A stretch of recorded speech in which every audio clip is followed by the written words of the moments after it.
আসসালামু আলাইকুম everyone, welcome to রুকসানাস kitchen. আজকে আমাদের রেসিপি হলো ক্রিসপি কর্ন পকোড়া।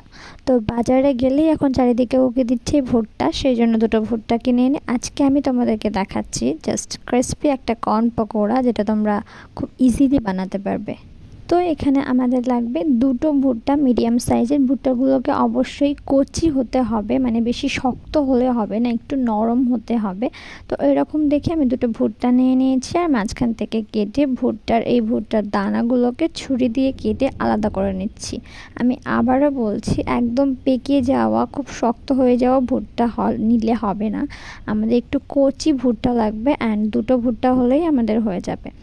তো ভুট্টাগুলোর গা থেকে আমি দানাগুলোকে ছাড়িয়ে নিয়েছি, আর এটা আমি একটা মিক্সিং বলে তুলে নিচ্ছি। জাস্ট ট্রাস্ট মি গাইস, যদি তোমরা একবার খাও তাহলে তোমাদেরকে এটা খেতে ইচ্ছা করবে। এটা তোমরা কখনোই কোথাও পাবে না, জাস্ট তোমাদেরকে বাড়িতেই বানিয়ে খেতে হবে। তো ভুট্টাগুলোকে মিক্সিং বলে নিয়ে নেওয়ার পরে আমি এখানে পরিমাণ মতো লবণ দিয়ে দিচ্ছি, যতটা লবণ দরকার আমি 1 চামচ লবণ দিয়ে দিয়েছি। অ্যান্ড এটাকে ভালোভাবে একটু হাত দিয়ে মাখিয়ে নেব, নিয়ে 1 মিনিট আমি ওয়েট করব। কচি ভুট্টা 1 মিনিট লবণ দিয়ে একটু জাস্ট মাখিয়ে নিলে এর থেকে সামান্য একটু পানি বেরোয়, সেটার জন্য আমি একটু ওয়েট করব।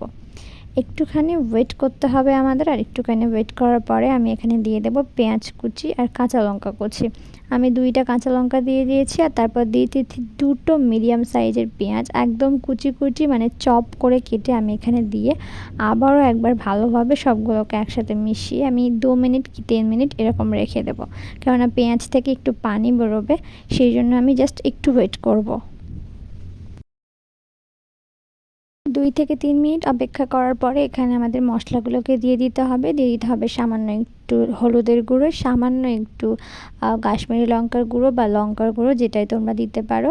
যদি কালার খুব সুন্দর কালার চাও তাহলে একটু কাশ্মীরি লঙ্কার গুঁড়ো দিয়ে দিতে পারো। তারপর দিয়ে দিচ্ছি সামান্য একটু গরম মশলা, আর তারপর দিয়ে দিচ্ছি ম্যাজিক মশালা। ম্যাজিক মশালা মানে যেটা আমরা ম্যাগিতে দিয়ে থাকি, আলাদা 5 টাকার প্যাকেট কিনতে পাওয়া যায়, সেটা হলো ম্যাজিক মশালা। আমরা ম্যাগি মশালা অনেকে বলি, বাট এটার নাম ম্যাজিক মশালা। এটাতে অনেক রকম মশলা থাকে, অনেক রকম মশলা একসাথে নিয়ে এটা কম্বাইন্ড করে এটাকে বানানো, জাস্ট এটা দিলে টেস্টটা খুব সুন্দর হয়। এটা দেওয়ার পরে ভালোভাবে আমি হাত দিয়ে মাখিয়ে নিয়েছি, আর তারপরে দিয়ে দিচ্ছি আমি বেসন। 4 চামচ বেসন দিয়ে দিয়েছি, দিয়ে আমি ভালোভাবে মাখিয়ে নিচ্ছি। বেসনটা আমি একেবারে দিচ্ছি না, একটু একটু করে দিয়ে আমি মাখিয়ে নেব। এখানে একদমই পানি দেওয়ার দরকার নেই, মানে একদম পানি দেওয়ার দরকার নেই। যদি দেখো যে পেঁয়াজ থেকে পানি বেরিয়ে হয়ে গিয়েছে তাহলে তো খুবই ভালো, যদি না হয় পানি দেবে, কিন্তু একদম একটুখানি হাতের মুঠো নিয়ে 1 মুঠো। তো আমি আবারও কিছুটা বেসন দিয়ে দিচ্ছি, আর আমার একটু পানির দরকার হবে। আমার এখানে পানিটা ইকুয়াল হয়নি। অনেকে যারা বেশি পেঁয়াজ দিয়ে থাকো, বেশি পেঁয়াজ খেতে পছন্দ করো, তাদের পানি দেওয়ার দরকার নেই, কেননা পানিটা বেশিই হয়ে যায় পেঁয়াজ থেকে বেরিয়ে। আমি এখানে হাতের মুঠোতে করে জাস্ট একবার ওইটুকু পানিতেই আমার এটা মাখানো হয়ে যাবে, বেশি পানি দিলে হবে না। এটাকে আমাদের একদম টাইট করে নিতে হবে। দেখো কিভাবে আমি এটাকে মাখিয়ে নিয়েছি। এটা আমাদের মাখিয়ে নেওয়া হয়ে গেছে। এবার আমাদের যেতে হবে কড়াতে। একটা কড়াতে আমি তেল দিয়ে দেব, দিয়ে একটুখানি ওয়েট করব যাতে একটু গরম হয়ে আসে। যখন একটু গরম হয়ে আসবে ঠিক সেই পর্যায়ে আমাদের এখানে গোল গোল করে বা কোনো শেপ দেওয়ার দরকার নেই, জাস্ট একটু করে ছেড়ে দেবে, একদম ছোট করে দেবে, যাতে পুরোপুরি ভালোভাবে এটা ফ্রাই হতে পারে আর মুচমুচে হতে পারে। সেই জন্য আমি একদম একটু করে দিয়ে দিচ্ছি। তোমরা চাইলে আরও ছোট করে দেবে, যত ছোট করে দেবে এটা খেতে ততটাই টেস্টি হবে। আমি বলছি জাস্ট একবার তোমরা বাড়িতে বানিয়ে খেয়ে দেখতে পারো, দেন তারপরে আমাকে কমেন্টে বলতে আসো।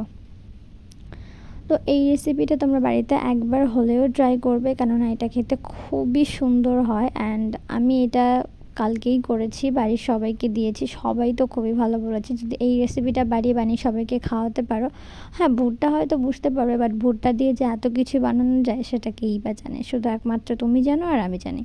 তো এগুলো যখন একেবারে ভালোভাবে কালার চলে আসবে, তখনই, বেশি কালার করার দরকার নেই। দেখো আমি কীভাবে আমি তুলছি। ভিডিওটা তো আজকে এই অবধি, তোমরা জাস্ট একবার বাড়িতে ট্রাই করবে আর আমাকে কমেন্টে জানাবে। আর যারা আমার চ্যানেলে আজকে